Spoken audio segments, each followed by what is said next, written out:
Cricket community اور champion شپ کے جذبے سے سجی ایک یادگار اور پرجوش رات۔ Zaitoon D M T tape ball cricket championship season 3 کے شاندار فائنل نے غنی کرکٹ اسٹیڈیم کو جوش و جذبے سے معمور کر دیا۔ ہر طرف ولولہ، تالیوں کی گونج اور کرکٹ کے جنون سے بھرا ہوا ماحول تھا۔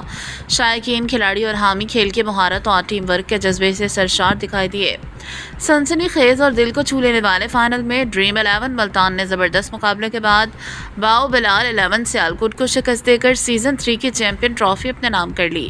جیت کے اس یادگار لمحے پر کھلاڑیوں کی خوشی دیدنی تھی، جبکہ شائقین نے کھڑے ہو کر فاتح ٹیم کو بھرپور داد دی۔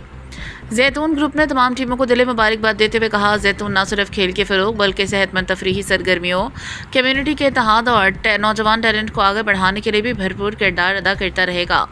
آخر میں جیتنے والی ٹیموں کو ٹرافیاں، میڈلز اور نقد انعامات بھی دیے گئے، جس ایونٹ کا اختتام خوشیوں، تحسین اور کامیابیوں کے شاندار مناظر میں ہوا۔ کیمرہ مین جمشید کے ساتھ پنجاب کی آواز ٹی وی لاہور کے لیے